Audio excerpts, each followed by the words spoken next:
Hello children, once again I am here with the new topic, your chapter number 9 of SST, that is ancient period, when, where and how.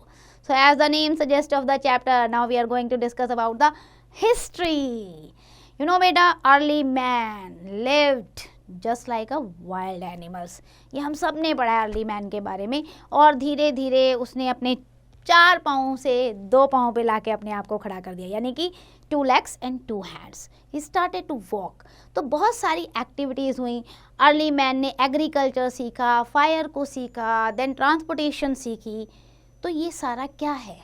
ये सारा हमारा past है, history है हमारी. History means his story. अगर आप लिखते भी हो तो आप देखो हिज, फिर उसी एस को कंबाइन करो स्टोरी, हिज स्टोरी, यानी कि हम अपना पास्ट या उसका पास्ट बता रहे हैं. So what are the importance of history? कि मैम इसको पढ़ के तो हम डॉक्टर इंजीनियर बनने नहीं वाले. तो भैया आप हमें हिस्ट्री क्यों पढ़ा रहे हो? हिस्ट्री की बहुत इम्पोर्टेंस है बेटा. It's not a simple narration of past event in a chronological order, और ना ही ये ऐसा है कि मैंने किसी राजा की आपको कंप्लीट स्टोरी सुना दी या वॉर की स्टोरी सुना दी. It studies the events. किस कारण से हुआ वो, क्या उसका इफेक्ट पड़ा, क्या कमियां थी, क्या एडवांटेज थी, और उसको स्टडी करके हम अपने प्रेजेंट और फ्यूचर को सुधार सकते हैं. तो history help us in many ways. Number 1, आपको अपने पास्ट के बारे में तो पता चलता ही है. It also tell us about our ancestors. हम किन पूर्वजों की संतान हैं, पहले कैसे राजा रहते थे, कितना लोगों की इम्पोर्टेंस थी, कॉमन मैन कैसे रहता था. ये हमें ये भी बताता है evolution and progress of knowledge. कैसे हमें स्टेप बाय स्टेप ज्ञान आया, पहले हमने क्या लिया, बाद में हमने क्या बनाया. आप देखो पहले सिलबट्टा होता था, सेटल एंड क्वांट. तो हमने सीखा अच्छा पहले का अर्ली ह्यूमन बीइंग भी पीसता था ग्रेन को या किसी चीज़ को. Why not us? हमने उसको आज क्या बना दिया, mixer grinder. Isn't it? It tell us about the progress in different field, whether it's art हो गया, आर्किटेक्चर, लैंग्वेज, रिलीजन, हर जगह में हर फील्ड में कितना प्रोग्रेस हुआ है ये भी हमें हिस्ट्री बताती है. हमें अपने ट्रेडिशन और कल्चर का पता चलता है. With all these learning, history help us to understand our present day problems and how to solve them. क्योंकि पास्ट से तो हमने सीख लिया, अब हमें उसे कैसे सॉल्व करना है. तो ये इम्पॉर्टेंस है हिस्ट्री की. अब टाइम फ्रेम करते हैं जरा हिस्ट्री को. भाई इतनी वास्ट हिस्ट्री है मैडम, कब से पढ़ें? तो हिस्ट्री को हमने 3 फेसेस में डिवाइड किया है. पहला फेस जो है एंशिएंट हिस्ट्री कहलाता है, फिर उसके बाद medieval, and now we are discussing the modern history, जो हम मॉडर्न एरा में चल रहे हैं. पीरियड ऑफ एंशिएंट हिस्ट्री जो है that is considered from earliest time up to, आप कह सकते हो about 8th century. 8th century तक की जो हिस्ट्री हम पढ़ेंगे वो एंशियंट है, और फिर 8 से 18th century तक की हिस्ट्री जो हम पढ़ेंगे वो मेडिवियल है, और 18th century से अब तक की जो हिस्ट्री है वो अभी तक तो बेटा मॉडर्न हिस्ट्री में आ रही है. आपने क्या पढ़ना है, आपने पढ़ना है एंशियंट हिस्ट्री. तो 6 में आपने एंशिएंट हिस्ट्री पढ़नी है, जिसको हमने 2 पार्ट में डिवाइड किया टाइम फ्रेम के अकॉर्डिंग.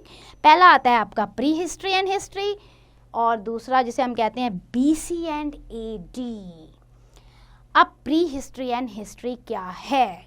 प्री हिस्ट्री मतलब जब हमारे पास कोई रिकॉर्ड अवेलेबल नहीं था, कोई एविडेंसेस नहीं थे उस पीरियड के. ठीक है, for example we have no written record of early man. भैया वो कैसे चला, कैसे उठा, कैसे बैठा, हमें कुछ नहीं पता. तो डैट वॉज प्री हिस्ट्री. बस हमें कुछ एविडेंसेस मिले, आर्कियोलॉजिकल सोर्स मिले, जिससे हमने कुछ फ्रेम करना शुरू किया. लाइक हमारे टूल्स हो गए, वेपन्स हो गए, pots, places. Still all this is not defined, लेकिन उन टुकड़ों से हम आइडिया लगा रहे हैं कि ये चीज़ उन्होंने यूज़ की होगी. एग्जैक्टली क्या हुआ होगा वो हमें नहीं पता. So that is the prehistory. There may be a variation between the what actual was there and what we are defining. तो ऐसा हो सकता है बेटा कि हमें खुदाई में कुछ मिला और हमने उसे कहा कि ये ऐसा है, बट एक्चुअल में कुछ और रहा हो. तो वो हो गया हमारा प्री हिस्ट्री. हिस्ट्री क्या है? History which we are quite sure, पूरा तो नहीं, थोड़ा बहुत, because it is based on the different types of evidences, like हमें कुछ रिटर्न रिकॉर्ड मिल गए हों या कुछ इंस्क्रिप्शन इंस्क्राइब्ड किया हुआ हमें मिल गया हो बिल्डिंग पे, रॉक्स पे, या आर अंडरस्टैंडिंग जो है हिस्ट्री की, इट इज़ लाइकली टू, आप कह सकते हो कि सच के बहुत करीब है। लेकिन फिर मैं कह रही हूँ कि बेटा किसी ने कुछ लिखा, अब हम ये नहीं मान सकते ना कि उसने सच ही लिखा होगा, तो हम सच के ऑलमोस्ट करीब हैं लेकिन वो सच नहीं है। तो ये हो गया हमारा हिस्ट्री। अब सेकंड पार्ट जो आता है आपका, that is BC and AD. BC को आपने कैसे समझना है बेटा, ये देखो, आप जीरो से टाइमलाइन लगाते हो ना, मैथ्स में भी बनाते हो, तो जीरो से आप स्टार्ट करोगे। हुआ क्या कि वर्ल्ड में एक कॉमन काउंटिंग चाहिए थी, तो हमने काउंटिंग जो वर्ल्ड में स्टार्ट की, एक यूनिफॉर्म काउंटिंग, वो थी जीसस क्राइस्ट के बर्थ के बाद। ठीक है, तो जीसस क्राइस्ट का जब बर्थ हुआ उसके बाद जो काउंटिंग शुरू हुई 1 2 3 4 and today we are on the 2023, हम पहुंचे 0 से 2023 पे। So that period is known as AD, इसे हम अन्नो डोमिनी भी कहते हैं। ओके, लेकिन जीसस क्राइस्ट के बर्थ से पहले भी तो दुनिया रही होगी, उस पे पहले भी तो उनके मम्मी पापा थे, उनके मम्मी पापा थे, सरवाइव कर रहे होंगे, राजा रहे होंगे, अर्ली ह्यूमन बीइंग रहा होगा, लेकिन काउंटिंग हमने जो है यूनिफॉर्मिटी के लिए वहाँ से स्टार्ट की। तो जीसस क्राइस्ट के बर्थ से पहले जो काउंटिंग रही 0 1 2 3, जब हम कहते हैं ना 2300 साल पहले, 5000 साल पहले, तो पहले क्या है, BC. BC means before the birth of Jesus Christ. तो ये डिफरेंस आपको पता होना चाहिए। 0 से अगर आप 90 80 में आ गए हो तो आप क्या लिखोगे, 1980 एडी। लेकिन आप लिखते हो कि हम 0 से पहले 1980 में थे, तो आप लिखोगे 1980 बीसी। तो बीसी मतलब 0 से पहले और एडी मतलब 0 के बाद। So that is the difference. अब हम आते हैं ज्योग्राफिकल एक्सटेंट पे। अगर आप इंडिया की बात करते हो तो राइट फ्रॉम हिमालय नॉर्थ में है, ठीक है, और अब चलो पामीर प्लेट्यू पे, in the north west of the Indian Ocean, in the south the Bay of Bengal and east Arabian Sea वगैरह वगैरह, बहुत सारा है ना। ये सारा जो आपका आता है दैट इज इंडिया। ये पूरा land mass one entirely was known as Bharatvarsh, Bharat. और कहा जाता है, पुराना नाम तो इसका जम्बू द्वीप भी रहा है। तो एंशियंट टाइम पे वैसे तो हम इसे भारतवर्ष कहते थे। एट प्रेजेंट जो लैंड मास है उसमें अगर आप देखोगे, मतलब जो पहले का भारत था ना, उसमें आज का पाकिस्तान भी इन्वॉल्व था, अफगानिस्तान भी इन्वॉल्व था, नेपाल भी, बांग्लादेश भी और भूटान भी, ये सारे इंडिया के पार्ट थे। धीरे धीरे ये अलग होते गए। तो आप ये कह सकते हो कि हमारे पास्ट में इंडिया थोड़ा गोलू बोलू था, बड़ा था। ओके, अब हमें कैसे पता चलता है, what are the sources of history, कहाँ से पता चल रहा है, इतनी बातें हम कह रहे हैं। So there are different sources of history, जिसको हम दो कैटेगरी में डिवाइड करते हैं। One is the literary source and another is the archaeological source. Literary source वो होते हैं बेटा that we found in the written form. Literature नाम बता रहे हैं ना आपको, जब हमें लिखा हुआ कुछ मिला हो तो हम कहते हैं अरे ये लिटरेरी सोर्सेज है। लाइक हमें रिलीजियस बुक्स मिल गई, या लेटर्स मिल गए, या फरमान मिल गया किसी राजा का। तो जब मैन ने लैंग्वेज डेवलप की होगी तब उसने लिखना पढ़ना शुरू किया होगा और फिर उसने अपने लिटरेरी सोर्स डेवलप किए होंगे। तो first started to give expression thought his drawing. ऐसा माना जाता है जो हमें मिला है सबसे पहला केव्स में, केव्स में उसने कुछ ड्राइंग की हुई है, that is the literary source. ठीक है, कहीं पे हमें हॉर्स दिख रहा है, कहीं पे हमें सन की पिक्चर दिख रही है, कहीं पे हमें यौगिक पुरुष की पिक्चर दिख रही है। तो ऐसा है कि लैंग्वेज नहीं डेवलप्ड हुई होगी तो पिक्टोरियल फॉर्म में कर रहा होगा, लेकिन जब लैंग्वेज डेवलप होनी शुरू हो गई तो उसने क्या किया, उसने लिखना शुरू कर दिया।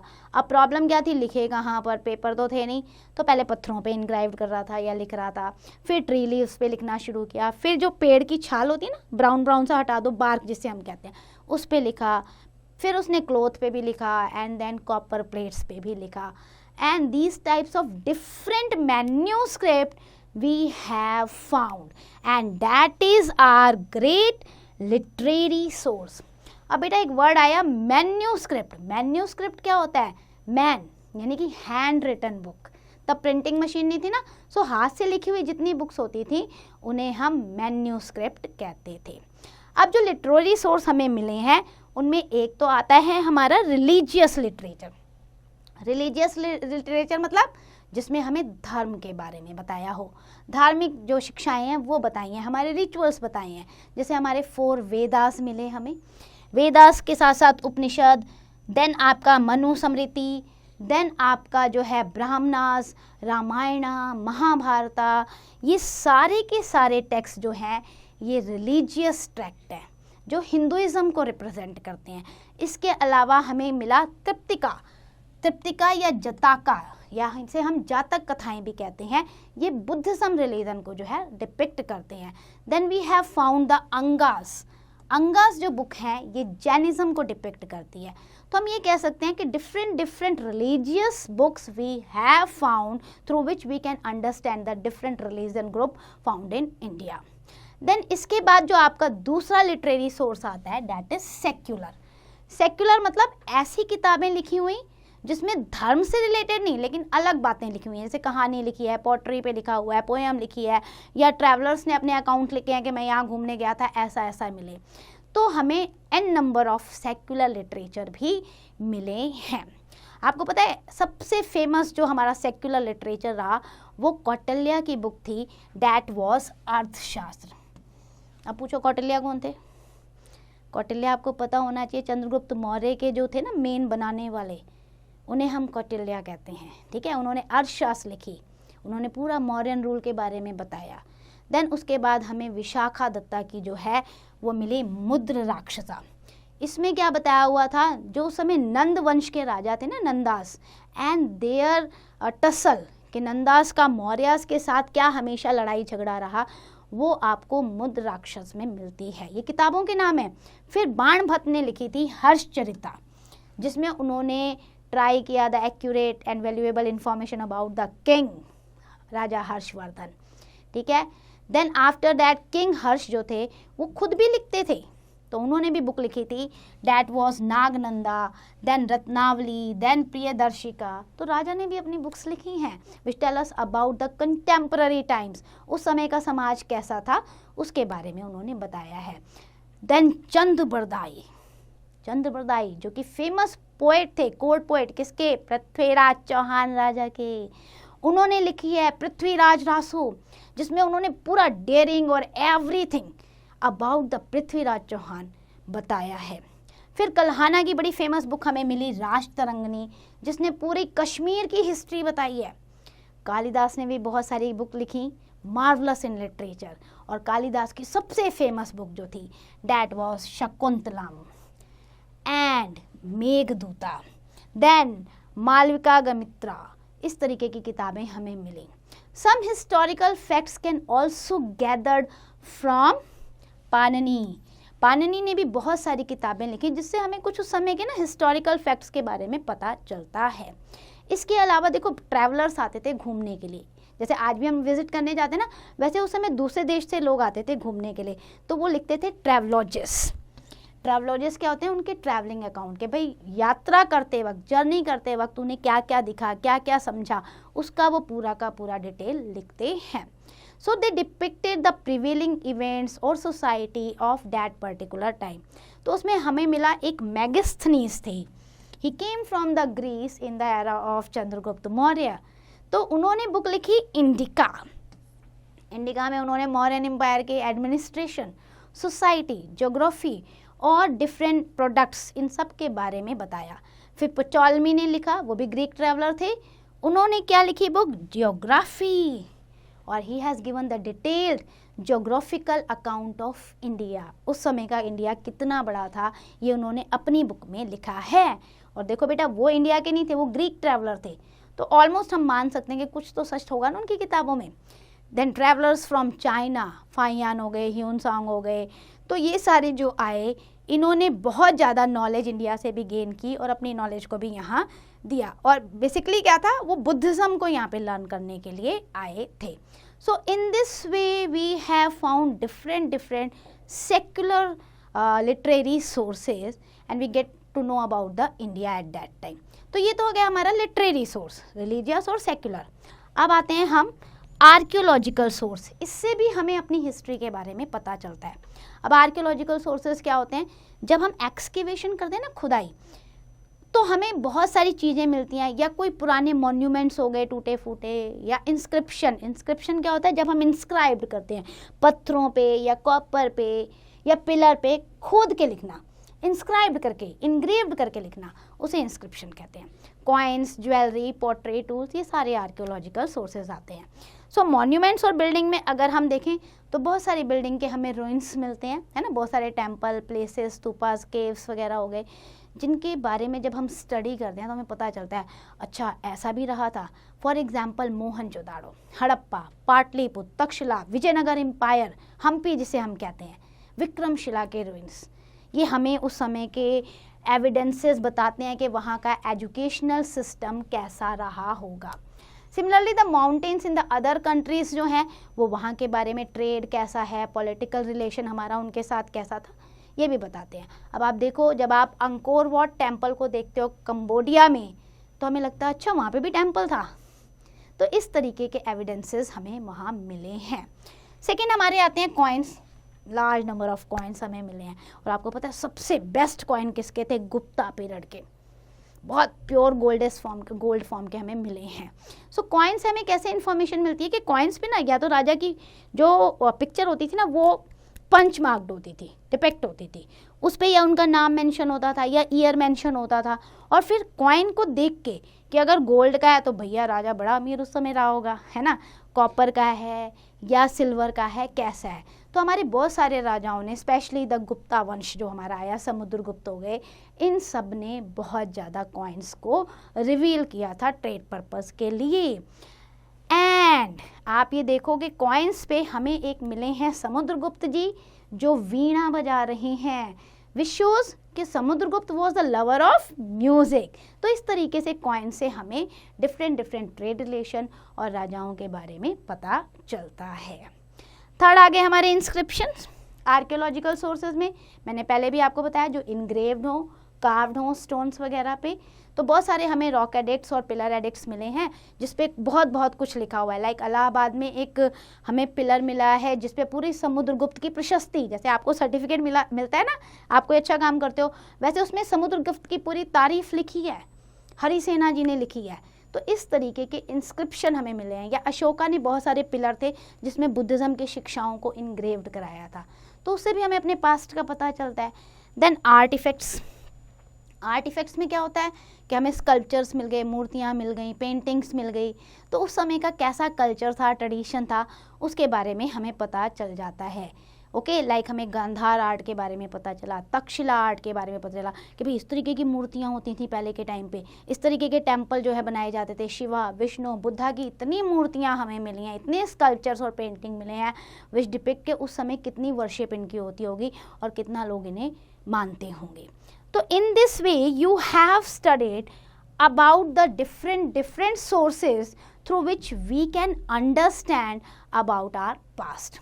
तो इसका मतलब हिस्ट्री तो हमारे लिए इम्पॉर्टेंट है, हमारे लिए जानना ज़रूरी है कि पास्ट में हमारे साथ क्या हुआ। तो let's do the quick revision.